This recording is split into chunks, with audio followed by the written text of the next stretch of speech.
हाय दोस्तों, मैं हूं डॉक्टर CL रावत। मैं होम्योपैथिक फिजिशियन हूं और आज का जो मेरा टॉपिक है वो है पाइल्स। दोस्तों, पाइल्स की जो बीमारी होती है उसे हम लोग मेडिकल भाषा में हेमोराइड्स बोलते हैं। ये हमारे एनस के अराउंड चारों तरफ छोटी छोटी गुच्छे जैसी गांठें हो जाती हैं। किसी को एक गांठ होती है, किसी को दो होती हैं, किसी को गुच्छों जैसी हो जाती हैं जब पाइल्स काफ़ी स्टेज बढ़ जाती है। तो दोस्तों, ये गांठें जो होती हैं वो हमारे जो एनस के अराउंड वेन्स होती हैं, वो वेन्स रप्चर होकर के और सिकुड़ करके गांठ का रूप ले लेती हैं। काफ़ी ज़्यादा समय, जिन लोगों को काफ़ी ज़्यादा समय से ड्राई हार्ड स्टूल पास हुआ करता है, कॉन्स्टिपेशन रहता है, उन लोगों को ऐसा होता है। दोस्तों, पाइल्स की बीमारी हमारे इंडिया में तो बहुत ज़्यादा फैल रही है और विदेशों में भी ये बहुत है। एक बहुत कॉमन बीमारी है। इसका जिक्र लोग भले ही एक दूसरे से ना करते हों, लेकिन ये हमारे लगभग लगभग मेरा ऐसा मानना है कि हर दूसरे व्यक्ति को पाइल्स की बीमारी है इंडिया में फिलहाल। और विदेशों में तो मुझे लगता है कि 75% लोगों में ऐसी पाइल्स की बीमारी आ चुकी है। अब दोस्तों, पाइल्स के बारे में बात करते हैं। ये पाइल्स दो तरह का होता है, एक इंटरनल और एक एक्सटर्नल। इंटरनल जो पाइल्स होता है उसमें गांठें जो होती है वो हमारे रेक्टम में अंदर की तरफ होती हैं, जिससे बाहरी फिजिकली आप एग्जामिनेशन से आप नहीं बता सकते कि इनको पाइल्स की बीमारी है। लेकिन जो इंटरनल पाइल्स होता है वो ब्लीड बहुत करता है। जो इंटरनल पाइल्स होता है वो पेनलेस होता है। हाँ, ज़्यादा ब्लीडिंग की वजह से एनस में कुछ सोरेनेस सी हो जाती है, कुछ ईचिंग सी झलकती है, लेकिन दर्द नहीं करता इंटरनल पाइल्स। पेशेंट आता है, कहता है डॉक्टर साहब सिर्फ ब्लीडिंग हो रही और कुछ मेरे को दिक्कत नहीं है। ये पहली बात। दूसरा जो होता है वो एक्सटर्नल पाइल्स होता है। दोस्तों, एक्सटर्नल पाइल्स जो होता है उसकी जो गांठें होती हैं वो एनस की कुछ बाहर भी हो सकती हैं, कुछ अंदर भी हो सकती हैं, और ये बहुत पेनफुल होता है। एक्सटर्नल पाइल्स जो होता है बहुत पेनफुल होता है। दोस्तों, पाइल्स को हमने बीमारियों को 4 ग्रेड में हमने बांटा है, first, second, third and fourth. जो फर्स्ट होता है उसकी जो गांठें होती हैं वो बिल्कुल सिम्टमलेस होती हैं, उसमें ना पेन होता है ना उसमें ब्लीडिंग होती है, बस वो डेवलपिंग स्टेज में होता है, और अगर उसे आसानी से दवा दे दी जाए तो वो बहुत ही महीने 2 महीने में सही हो जाता है। सेकेंड ग्रेड का दोस्तों जो पाइल्स होता है वो उसमें पाइल्स की गांठें थोड़ी अच्छे से डेवलप हो जाती हैं, थोड़ी सी उनका साइज भी बढ़ जाता है, और स्टूल जब आप पास करते हो तो उनकी गांठें एनस से बाहर निकल आती हैं।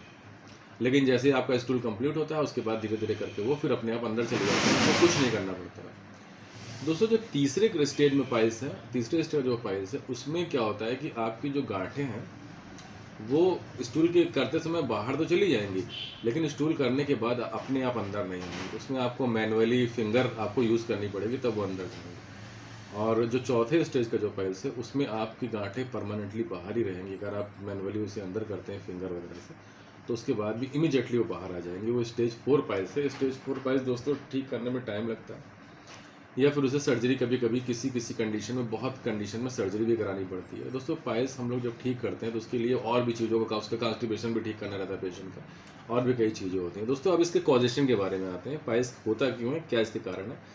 दोस्तों, सबसे पहले तो हर बीमारी जेनेटिक होती है, तो पाइल्स भी आपकी जेनेटिक बीमारी है। अगर किसी के आपके पेरेंटल में है तो आपको भी आ सकती है, लेकिन अगर आपका डाइट अच्छा है तो नहीं आएगी। दूसरे, हैवी वेट लिफ्टिंग करते हैं उनको पाइल्स हो जाता है। प्रेगनेंसी के लास्ट मंथ में भी पाइल्स होने का खतरा रहता है, टेंडेंसी हो जाती है। दोस्तों, जिन लोगों का वेट ज़्यादा रहता है उन लोग को भी पाइल्स होने की टेंडेंसी रहती है।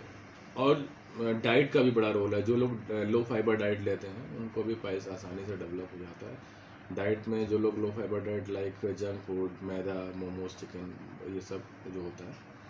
अब दोस्तों, जो मेरी इसकी मेडिसिन के बारे में बात कर लेते हैं। दोस्तों, सबसे पहले जो बात करता हूँ मैं एक्सटर्नल पाइल्स की बात करता हूँ। 2-3-4 मेडिसिन बताता हूँ आपको। दोस्तों, एक्सटर्नल पाइल्स की 2 मेडिसिन मैं अपने क्लिनिक में बहुत चलाता हूँ, वो मुझे सक्सेस उसमें मिल जाती है। मेरे पेशेंट काफ़ी हद तक उससे सही हुआ है। पहली जो मेडिसिन है वो एस्कुलस जो मेडिसिन है उसे मैं 5-5 बूंद दिन में 3 बार देता हूँ, लगभग महीने, 1.5 महीने, 2 महीने सॉरी, मेरे पेशेंट लगभग उससे सारे सही हो जाते हैं। दोस्तों, एस्कुलस में जब पेशेंट की जो गांठें होती हैं वो एनस के बाहर दिखाई देती हैं, 2-4 गांठें होती हैं, और उनमें पेन बहुत होता है। किसी किसी पेशेंट को स्टूल करने के घंटों बाद तक पेन हुआ करता है, तो उसकी यही सिम्टम है। दोस्तों, एस्कुलस में जो स्टूल होता है वो काफ़ी ड्राई हार्ड स्टूल होता है। पेशेंट उसे पास करने में पेशेंट को काफ़ी तकलीफ होती है, और पेशेंट पॉड पे जब बैठता है तो स्टूल को स्ट्रेन करके पास करता है। उसका स्टूल जो है वो अपने आप पास नहीं होता, थोड़ा सा स्ट्रेन करके पास करता है। तो दोस्तों, अगर ऐसी कंडीशन है आपके साथ तो आपको एस्कुलस जो है महीने, 2 महीने, 3 महीने में बिल्कुल कम्प्लीटली आपका स्टूल भी सही कर देगी, और प्लस आपका पाइल्स की गांठें भी डिसॉल्व कर देगी। दूसरी जो दवा है दोस्तों वो है कॉलिनसोनिया। दोस्तों पाइल्स में जो एस्कुलस की गांठें होती हैं वो बहुत रेयरली ब्लीड करती हैं, ब्लीड बहुत कम करती हैं। और एस्कुलस का जो पेन होता है वो एनस में भी होता है, और एनस के साथ साथ वो एलएस स्पाइन यानी कि लो बैक पेन में भी होता है। ये उसके खास सिम्टम है दोस्तों। अब इसकी दूसरी दवा है कॉलिनसोनिया। दोस्तों कॉलिनसोनिया की जो गांठें होती हैं वो अक्सर ब्लीड कर जाती हैं। एस्कुलस की गांठें ब्लीड नहीं करती या बहुत रेयरली ब्लीड करती हैं, और कॉलिनसोनिया की जो गांठें हैं वो अक्सर ब्लीड कर जाती हैं। हर आप चौथे पाँचवें दिन देखेंगे कि अगर जो लोग दवा नहीं कर रहे तो उनकी गांठें जो है स्टूल के बाद उनको थोड़ा सा ब्लड आ जाता है, थोड़ा सा आता है, बहुत ज़्यादा नहीं आता। दोस्तों कॉलिनसोनिया की जो गांठें होती हैं वो पेनफुल बहुत होती हैं, ब्लीडिंग पाइल्स होती हैं इसमें। और कॉलिनसोनिया का जो पेशेंट होता है वो उससे स्टूल करने के बाद भी ऐसा लगता है उसके रेक्टम में एक सैंड जैसा कुछ भरा हुआ या माचिस की स्टिक जैसे कुछ रखी हुई है, ऐसा उसे पेन का सेंसेशन होता है। दोस्तों ऐसी कंडीशन में अगर आप कॉलिनसोनिया दवा ले लें तो आप 5-5 बूंद दिन में 3 बार ले लें तो आप काफ़ी हद तक आप महसूस करेंगे कि बेटर महसूस है, और काफ़ी हद तक आप ठीक हो जाएंगे। कंप्लीट क्योर जिसको बोलते हैं वो आपको मिल जाएगा। दोस्तों तीसरी जो दवा है वो पाइल्स के लिए हम लोग यूज़ करते हैं नक्स वोमिका। जो नक्स वोमिका दवा है दोस्तों बहुत अच्छी दवा है। नक्स वोमिका का जो नक्स वोमिका में ये पाइल्स के साथ साथ ये कॉन्स्टिपेशन को भी ठीक करती है। कॉन्स्टिपेशन वैसा कॉन्स्टिपेशन जैसे किसी को सॉफ्ट स्टूल आता है, बस पेट एक बार भी सुबह साफ नहीं होता, किसी को 1 बार होता है, किसी को 2 बार होता है, किसी को 3 बार जाना पड़ता है, ऐसी कंडीशन में। और नक्स वोमिका की एक बड़ा अच्छा सिम्टम है कि नक्स वोमिका का जो पर्सन होता है वो अल्कोहल की कंजम्पशन ज़्यादा लेता है, उसकी वजह से उसे पाइल्स या फिर कॉन्स्टिपेशन डेवलप हो जाता है। वो सेडेंटरी लाइफ स्टाइल जीता अपने बिजनेस में या अपने कंप्यूटर की जॉब में। कुछ लोग जो ITs वगैरह होते हैं कंप्यूटर बहुत ज़्यादा चलाते हैं, बैठे बैठे अपना अकेले जॉब किया करते हैं, तो ऐसे लोगों को दोस्तों नक्स वोमिका एक रामबाण की दवा है। अगर आप नक्स वोमिका 30 मेरे ख्याल से दोपहर में 5 बूंद, शाम को 5 बूंद और रात में 5 बूंद, सुबह ना लीजिए, सुबह उतना फ़ायदा नहीं करती। 3 टाइम अगर आप ले लें महीने 2 महीने तो आप बिल्कुल कंप्लीटली आपका स्टूल सही हो जाएगा, आपकी मेंटल स्टेट सही हो जाएगी, आपका कॉन्स्टिपेशन सही हो जाएगा। दोस्तों ये हो गई एक्सटर्नल पाइल्स की 3 दवाइयाँ। मैं कुछ इंटरनल पाइल्स की दवा बता देता हूँ। दोस्तों वीडियो बहुत लंबा नहीं करना है, इसलिए बताने को तो पाइल्स में दिन भर लेक्चर देते रहो, मेरे ख्याल से कम पड़ जाएगा।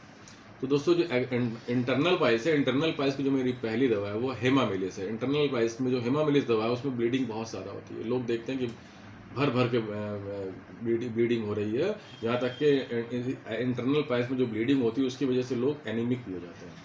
तो दोस्तों हेमामिलिस ऐसी दवा है, 20-20 बूंद आधे कप हेमामिलिस मदर टिंचर, हेमामिलिस क्यू में आप 20-20 बूंद आधे कप पानी में दिन में 3 से 4 बार, आधे कप गुनगुने पानी में दिन में 3 से 4 बार लें। आपकी ब्लीडिंग इमीडिएटली 1 से 2 दिन में रुक जाएगी, और आपको काफ़ी हद तक अनुभव लगेगा कि आप मेरी काफ़ी हद तक सही होगी। लेकिन दवा दोस्तों बंद नहीं करनी, दवा दोस्तों 2 से 3 महीने लेनी है, क्योंकि पाइल्स की जो इंटरनल गांठें हैं वो भी हेमामिलिस उनको भी डिजॉल्व करेगी। जब तक वो गांठें नहीं जाएंगी तब तक आपकी ब्लीडिंग दोबारा आने की चांसेस बहुत ज़्यादा रहेंगे। दोस्तों दूसरी जो पाइल्स की दवा है वो है एलोस।